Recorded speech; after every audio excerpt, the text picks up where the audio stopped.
What's up, everybody? It's Miles Turner, the Indiana Pacers. You're listening to the Paceroos Podcast. Be sure to follow @Paceroos on Twitter. Hello, everyone, and welcome to the Paceroos Podcast, the only Australian NBA podcast with a bias towards the Indiana Pacers. And I am flatter than 5-day-old Pepsi heading into this episode.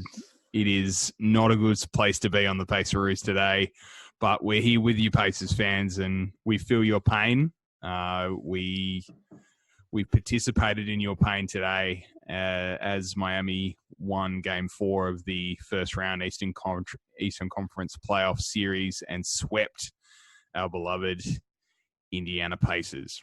It's a dark day to be swept 2 years in a row is no mean feat. Not many teams accomplished 2 years of sweeps in a row in the first round, but for some reason it's our turn. So it's a somber episode as we wrap up our first season. Justin, I'll start with you because Alex, I started with you last week and you came in hot.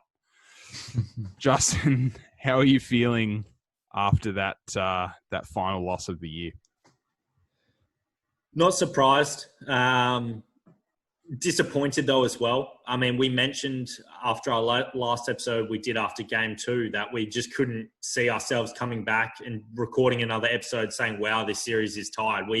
It's probably the first episode us three were all negative towards the team. And I think it had, we had reason to. And, the fans have agreed with us. And, a sweep, again, I'm getting sick of it, to be honest. Like, I put out a tweet today on my personal account, and that was, I actually can't remember. I've been a Pacer fan for 20 years personally, watched every single playoff series.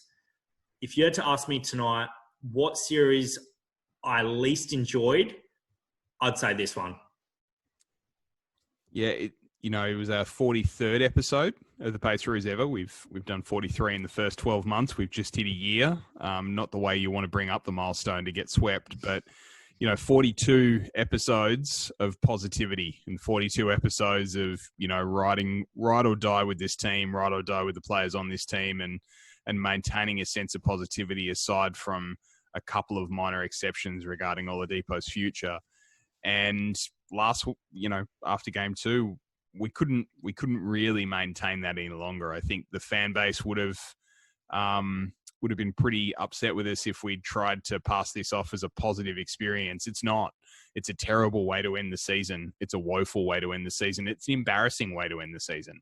I think the thing that stuck out for me was just the lack of urgency that was on display today in Game 4 until right at the very end. I think I texted you guys with about 3 minutes to go and said, the urgency that we've shown with 3 minutes to go, we should have shown the whole series. Like, all of a sudden we were diving for loose balls. We were trying to get every passing lane. We were swarming. We were trying to get the ball and that urgency just wasn't there. And Alex, it's a real blight on almost every single player on the roster and the coaching staff that they played the way they did against Miami, isn't it? Yeah, I think you summed it up perfectly, man, when you said it's just embarrassing. And that's what I said last episode, when we were down 2-0. And also on the urgency, it shouldn't take you being down 0-3 for you to finally say, oh, shit, we've actually got to put in some energy. Like, we actually have to play basketball. And I don't want to hear, no fans. Like, there's no excuse. We're all playing the same. They're all 22 teams in the bubble. All 16 teams in the playoffs have been playing the same atmosphere, the same no crowds, and you're seeing Miami, Jimmy Butler creates his own energy. Even guys like Goran Dragic and Tyler Hero creating their own energy. So, yeah, the Pacers just absolutely have no excuse. And like I said last episode, I know Domas isn't playing, and obviously what he did this season was amazing, and he without a doubt the best player on the roster this year. But even then, there's just no excuse to get swept, is there? Like, if the Magic can win a game without Isaac and Gordon, why can't the Pacers win one without Sabonis? I don't know. And took a game off a better team as well, the best team in the league all year in Milwaukee as well. So, you just look for that fight. You look for, you can look at the box score today and you can see that Victor Oladipo had scored a few points, and, we had some contributors in the starting lineup. I'd argue that really the only player that showed any fight today and in Game 3 was Miles Turner, and I want to acknowledge that because we were critical of him after the Game 2 episode that we we recorded. I was critical. Justin, you were critical, but I can honestly, hand on heart, say that Miles tried harder than any other player on the roster in Game 3 and Game 4. He played extremely hard. He did the very best that he possibly could, and he did Pacers fans proud. However, I can't really say the same for the other players on the team or the coaching staff. In the game plan didn't appear to be there. Malcolm Brogdon dribbling for 19 seconds doesn't really work for me. It's not something we've done all season, so I don't know why we've suddenly started doing it in a playoff series. The 3-point defense once again wasn't there.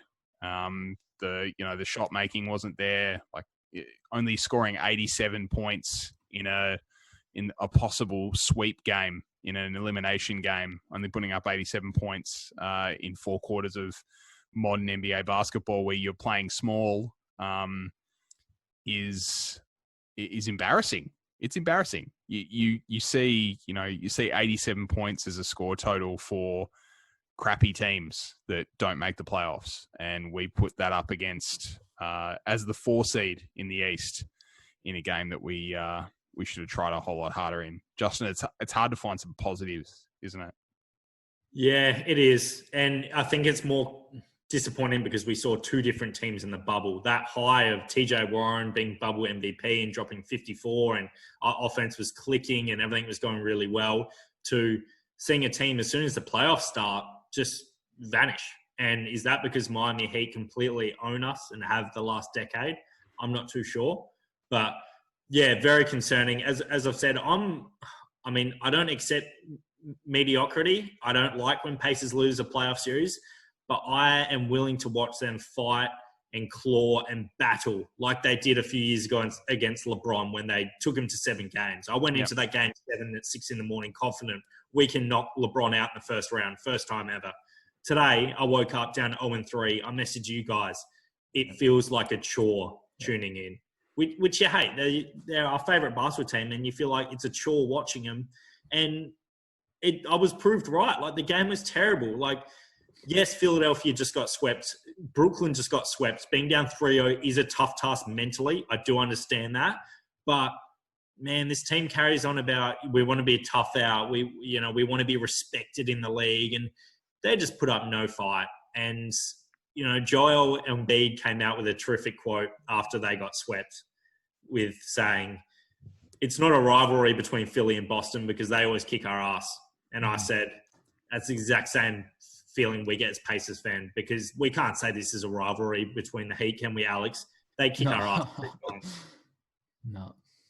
It's not a rivalry when you're getting beat every single year. What are we, 0-4 against them now, I think, in the playoffs?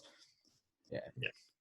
Yeah, it's not even close. And, it seemed to be a common thing, in all 4 games. We just couldn't defend the 3-point line. We couldn't stop Jimmy Butler, and we couldn't hit a shot. We couldn't initiate our offense and get good open shots. I mean, there was a lot of hero ball. There was a lot of isolation, and I just don't know where that comes from. That's not Pacers basketball. That's not the basketball that we've been playing all season. And it's not the basketball that we played before this playoff series in the bubble. So you can't just say it's no Domas. It was a different team playing against Miami. We got beat in every matchup. Every single matchup, you can say the Miami player outplayed the Indiana player, really. Yep. Want to pose a question to both you. I know it's harsh because he was so good in the regular season in the bubble. Do you think TJ Warren was ready for playoff basketball? I think he thought he was, and then he unfortunately got punched in the mouth, like by Jimmy Butler. Like he wasn't. He's like a fighter that wasn't really ready for the guy across the ring from him. You can also tell though he's never had to face that kind of defense before, where he's the guy on the team and the other team, they're not scouting. They're not going to double team Brogdon. They're not going to double team Miles Turner or anyone else. They're going to double team you, TJ Warren, and he's not used to that. He's used to being the 3rd or 4th option. So I think that was a slap in the face for him as well, facing Bam Adebayo and Jimmy Butler every night. No means I'm throwing TJ Warren under the bus. Yeah. Obviously, he was You could argue he was our MVP all season. You could argue that.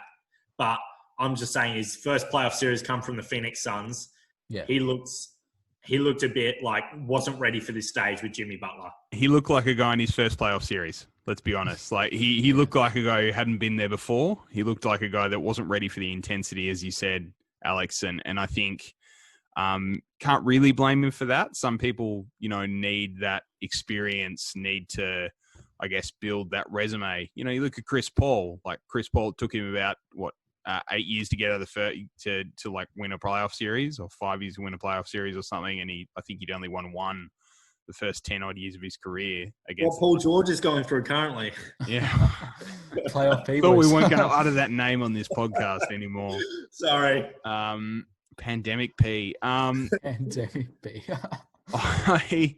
Look, when you're struggling, you certainly try to hold on to something, and I've been holding on to Luka Doncic beating the Clippers. That's been one of the great joys of my basketball watching week over the last week, because it's only been 8 days. It's taken us 8 days to be swept, and there's a lot of great basketball going on in the bubble right now, and I'm just thankful that we've got. We've still got the Lakers, we've still got the Mavs, we've still got the Bucks. The Raptors look amazing.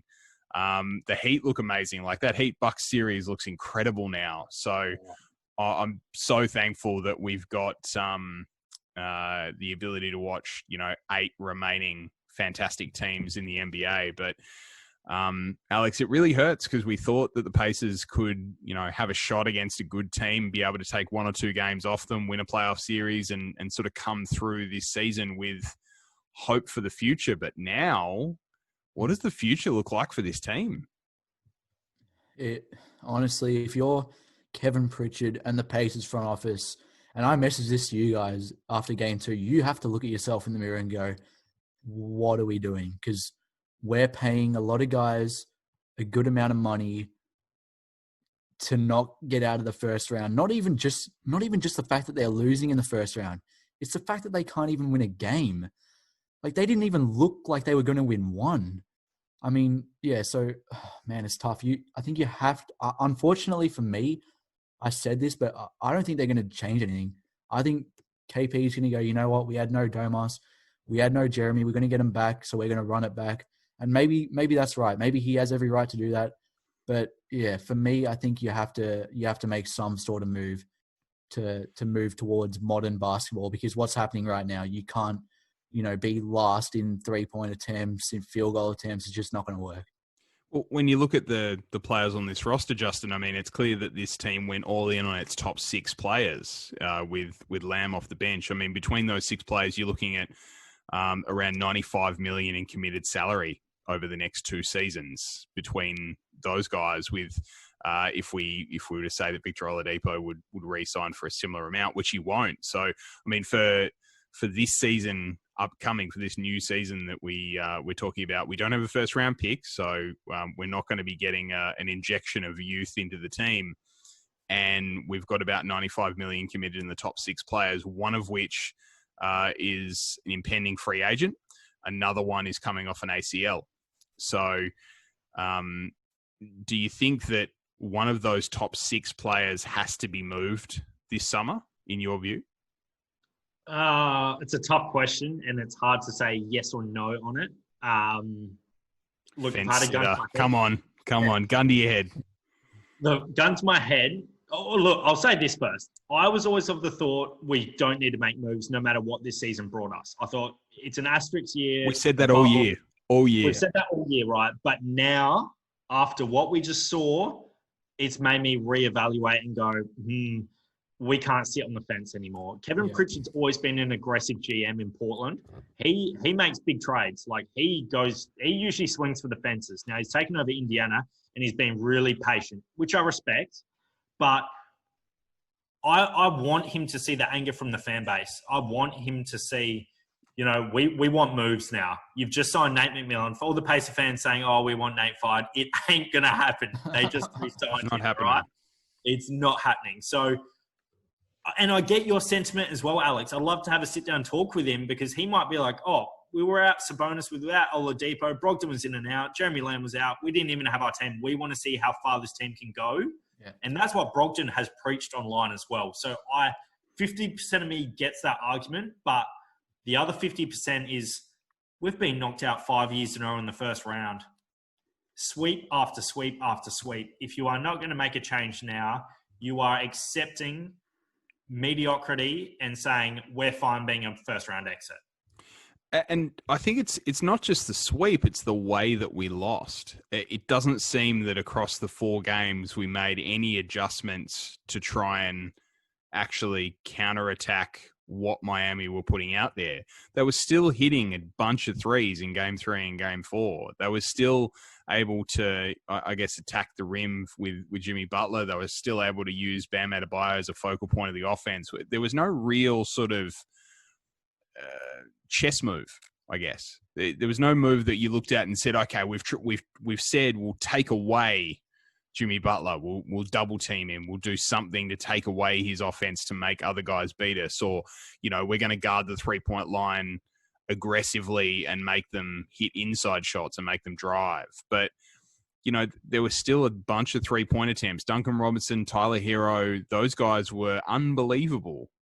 You would think that both of them were, in the 3-point contest every year, the shots that they were able to hit that were relatively open all series. Goran Dragic was great, even though as an Australian who he accused of cheating back in the 2016 World Cup, I hate Goran Dragic.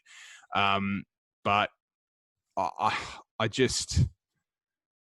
We didn't adjust. It doesn't seem like we adjusted on either end, does it, Alex? Did we make any adjustments across the 4 games? Am I missing something? The only move I think he made all series would have been just starting coming lineup in for Aaron. Yep. But even then, I mean, what did that do? Maybe they attempted 1 less 3 a game or something. So, yep. I mean, today, game 4, we were going under screens. I saw Oladipo going under a couple of screens. Like, you've got torched by these dudes from 3 for the first 3 games, and now you're going to go under a screen. Like, it doesn't make any sense. So I don't know if it's a bit of both, but yeah, especially when you're a defensive-minded team and you preach that. I mean, yeah, the fact that you're giving up wide open 3 after wide open 3 is just it makes you scratch your head, doesn't it? I mean, even when they were 8 for 30 from 3 in game 4, and you'd look at that and you'd say, "Wow, our 3-point defense improved. Great." But it really didn't. Yeah. Rebounds. Do you know what the rebounding disparity was in that game? Oh, didn't they get 17 off to 34. Yeah. 60 rebounds to 34. So, I just don't know. I don't know. I feel like the team's going to hide behind the injuries, and they're going to hide behind the turmoil or the in and outs of the whole year. But you can't take one game off Miami, just one. If it was a gentleman's sweep, I feel like we'd be saying something different right now. If it was a 5-game or a 6-game series, we'd be saying, we fought. It was always going to be a tough task. It was difficult with this game. This team fights hard. I thought this team fought hard until this series. And I thought their team fought hard last year until the Celtics series. You can't take one game off them, honestly. Like, that's the thing that gets me.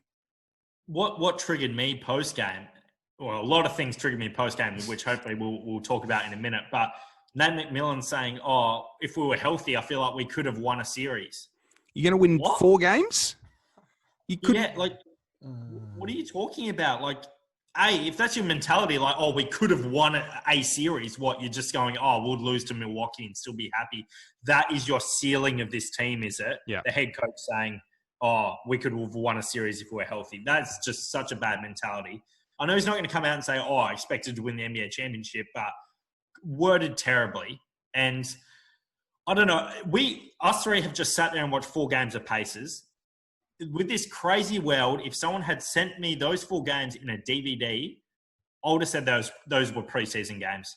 Yeah. By the way the Pacers played. And Alex, you can do that as the quote, like on Paceroos, because that is how bad it was to watch. It felt like preseason games. I was more excited watching Indiana versus Philly when TJ Warren dropped 50. They were playing hard at that game. Yeah. We'll touch on it. What changed? What changed, Justin? They didn't believe. That's it. We laughed, didn't we? We all laughed when Oladipo came out after being down 0-2 saying this is still a series. And we all said, you know, yeah. We all knew he didn't believe that. We all knew that he didn't believe that. Facts. You could see it in his demeanor, and he didn't believe it. The team didn't believe they could win in Miami. Miles Turner came out post-game and said he's taking this to heart. He finds getting swept disrespectful personally, which I love to hear. But yeah, there was a few other comments post-game I didn't like. Let's talk about that. Elephant in the room. Okay, so Victor Oladipo in the post-game was asked about, I guess, his future, and he said the following, and this was tweeted by a bunch of people, but including our friend Scott Agnes. Oladipo said, "I can't really control that right now. I'm not really worried about that right now, but right now my main focus is on getting healthy." So, guys, to my mind, Oladipo was healthy. Otherwise, he wouldn't have played. So, what shocked me, or what I can't understand is, if you weren't healthy, why did you play? If you weren't healthy, why did you come back in January? You had 3 months off in the middle there to continually get healthy. How long is it really going to take you to get healthy if you can't get healthy in 18 months of rehab, effectively? Playing limited minutes in January, playing these, I think he played 6 out of the 8 games, and then the 4 games where, in game 4, he played over 40 minutes, I think. I think was our leading scorer as well. Alex, does this feel like a bit of a cop-out? You know what? I'm gonna lob this one straight to you, Justin, because I know you have a lot of strong feelings on this one. I was holding back. I'm gonna let you go, Skip Bayless. All right, yeah. Go, do it. I actually really wanted to hear your opinion, Alex. So we're going to you next, because I actually do want to know what your feelings are on it. So I'm throwing to you next. But you guys know I'm strong about this. Oladipo is my favorite player. Let's just take a step back, and I'm not going to go all Skip Bayless on him, but his attitude in the bubble has been downright disgusting.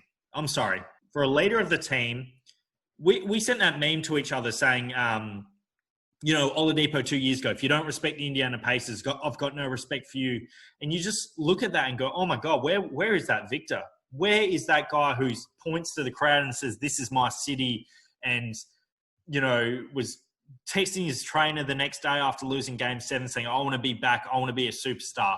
My God, his demeanor, I give a lot of flack to Paul George in the way he exited Indiana. Well, I'm really sorry to say, but this is going down the same path. And I wouldn't be surprised if in 2-3 years I feel the same about Oladipo as I do Paul George, because I'll throw it to you in a second, Alex. Yep. We still need to bring up why he pulled out of the bubble and then comes back. I'm telling you why. It was 100% because $3 million. He just wanted that salary. He knew Pacers didn't have a shot without Sabonis, so he wanted that salary, and I couldn't be more disappointed in the way he's come out, spoke about the team, and the whole Miami fiasco, bumping him after the games. I don't know. I'm about done with him, Alex. You go. That's literally what I was just about to say. That was the point where I said, because I was on the edge. I've always been pro Oladipo. You guys know that. And even when he opted out, I said, you know what? I back this guy 100%. I think he's going to come back next year and kill it. But that was the moment for me where I was on the fence, and then he tipped me over. When he went after a game where you get absolutely annihilated, embarrassed on national TV in front of a team that you're going to play in the playoffs, and he was joking around, dapping them up, laughing, walking off the floor with them and all that stuff. And people downplayed it and all that. But I was like, you can't. You're the leader of this franchise, right? And we, Pacers fans love to give Jimmy Butler crap, and we all love to hate on him, right? I get it. We'd love to have him on our team, though. Yeah, We'd love it. If you had to pick between Jimmy Butler as a leader on your team or Oladipo, who are you picking? Jimmy Butler every single day of the week, right? That's who I want leading my franchise, and that's what I didn't see this season from Vic, and especially in the bubble. It was, if I was the guys in that locker room, oh man, especially the way that they found out the same way we did that he wasn't playing, and everything he announces he doesn't tell the team. I would be asking him questions, man. You talk about mentality, and I think, would Jimmy Butler have done what Victor Oladipo did in that first Miami game? Would he have dapped up, Indiana players if the shoe was on the other foot and his team had just been embarrassed by Indiana? The answer is a definite no. It wouldn't have happened. Would Jimmy Butler have come out after getting swept and said, we'll see, I'm just going to focus on getting healthy? No, he probably would have called a few players out. He probably would have, been quite scathing of his teammates, of the coaches, of himself, of the organization. And, you can like Jimmy Butler or you can hate Jimmy Butler, but I don't think anyone would say no to having Jimmy Butler as a leader on their team, because that he's going to give 110%.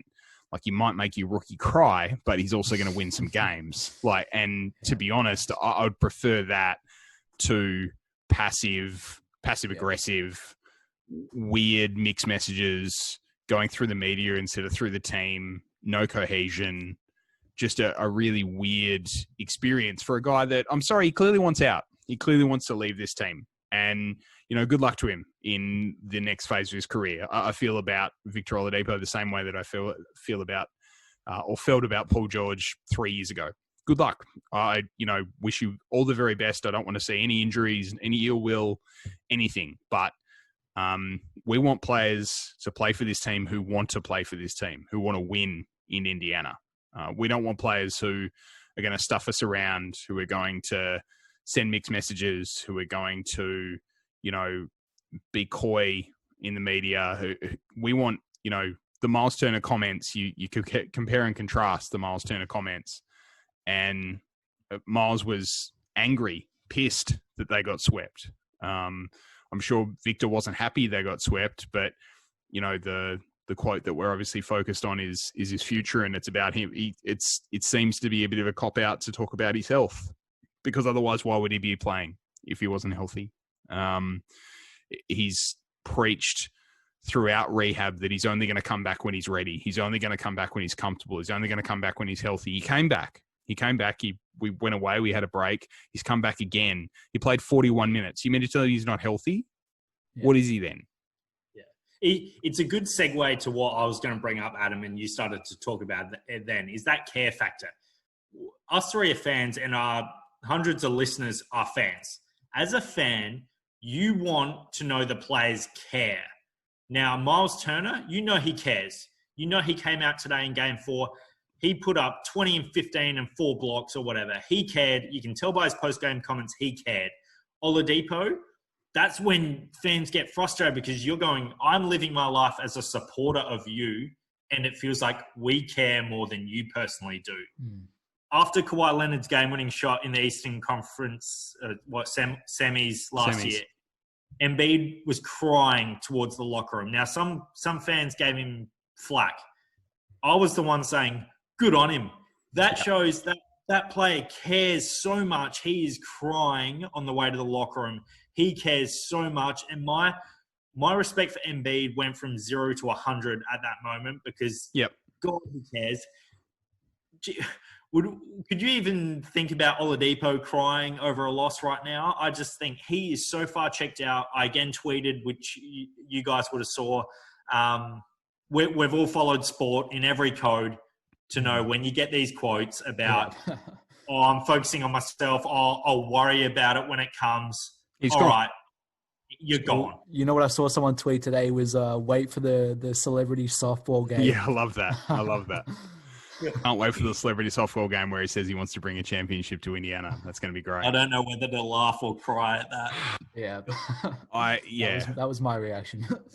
I mean, I feel like there's an air of inevitability to Victor Oladipo's departure from this team. And once again, I wish him all the very best. I hope he has a really successful, long career in the NBA. This is no ill will towards Victor Oladipo. But having said that, I want players in Indiana who want to be here. Let's throw it out. Sorry to cut you off there, Adam. Yep. If Oladipo, if he's not extended by opening day next year, do you two think that means Kevin Pritchard has had the conversation and he's declined it? Yeah. 1,000%. They are having that conversation this offseason. Yeah. So then do you think, will he be traded? Yeah. Yeah, you have to. Yeah, I think you have to. And to be perfectly frank, I mean, yeah, you have to offer him the contract, but I kind of don't even want to go there at this point. Like, I just don't know how it's salvageable now. He won't accept it. We know it's 1,000% chance that he won't accept the extension. Yeah, because it won't be a max extension. There's no way that the club offers him a max extension. It's going to be potentially a slight raise over what he's getting right now, maybe 25 million a year instead of 21 million a year. And, maybe it's a 4-year, $100 million deal or something of that effect, but it's not going to be 30, it's not going to be 35, and it's certainly not going to be 40. So I think this will be the front office saying, hey, we offered Oladipo a contract. He declined it, so we had to trade him. So in their mind, they'll think, hey, we tried our best. Sorry, fans. He declined it. We had to move him on. It's political posturing. It happens in every sporting code, every sporting organization, every team at one point or another. You extend the offers of courtesy. The player then declines it because they want to leave. Ultimately, the team has an excuse for trading and the player has an excuse for being frustrated because they didn't offer me enough money. So everyone kind of gets what they want at the end of the day. Oladipo wants out. The club probably want some different perspectives and to hand the reins of leadership more over to Malcolm Brogdon than Victor Oladipo, I dare say, moving into next season, which wouldn't be a bad move depending on what you get in return. But I just want to briefly talk about Malcolm Brogdon. There was a lot of dribbling today from Malcolm Brogdon, which concerned me greatly. I don't know whether it was that he didn't have the opportunity to get his teammates involved in the game, or whether he was trying to do too much himself. Alex, before we jump off this episode, what are your thoughts on Brogdon's performance today? Why was there so much dribbling and so much ISO? Well, I think it was a mixture of what you just brought up. I think firstly, Justin Holiday being in that lineup, weirdly, I don't think people knew what they were doing. There were plays where he was running to the same corner as Oladipo, or the guys were running up top when they were supposed to be going down, or something. It just looked like no one knew what they were going to be doing. And yeah, like Brogdon he had one of the best games I think I've ever seen from a Pacer in the playoffs in Game 3. Yep. So I think he was trying to carry too much of that over to Game 4 when he should have been passing it to Miles and Vic or TJ, who had 21 or something today. So I think it's just about finding that balance in between. And I think it was a mixture of both him trying to do too much and the team not really knowing what they were running. There's that video clip that's gone half viral of Brogdon in that play. I think Alex Golden tweeted 27 dribbles in one possession without a pass, and then he puts up an air ball. Like, you're taught in junior basketball, pass the ball. Like, yeah. It was crazy. That's why this Pacers playoff series has just come from nowhere. The offense was just like junior high school sort of stuff. Like, I'm not ragging on Brogdon. He was probably the best performer for the Pacers. Yeah, across the series. Across the series, yeah, I'm really pleased with him. Kind of really pleased with this season in a sense as well. But, yeah, today, I mean, I'm not going to put the harm on him. I just think, like you mentioned, great point, Alex, with Holiday inserted in the lineup, no one knew what they were doing. Yeah. They clearly weren't very well drilled in that particular lineup. They didn't really know who belonged where, which is a problem. So, look, it's a disappointing end to the season, but I don't think we're going to go anywhere. I think there's plenty for us to talk about over the off-season. I think we've got a good opportunity to get some guests on to talk about the future of this team and where to from here. I also think that we've got the opportunity to talk about what the draft means, what the trade table means, what free agency means for this team. So there's plenty still to come on the Paceroos. Alex, what topics are you keen to discuss over the next couple of months as we head into probably a shortened off season from what we're used to? I actually think the Pacers are going to be active on draft night. I think KP is going to be making a ton of calls, so I'm excited for that. And I think we're going to be talking about Oladipo a lot as well. So those two things. Justin, what are you, I guess, anticipating that the key conversations will be with us over the next couple of months? Yeah, I'd say a lot of draft night news. Obviously, Golden State being active with that number 2 pick throws a little curveball with the Pacers maybe being involved. I see a lot of Oladipo news. Will we have the same starting 5 next year?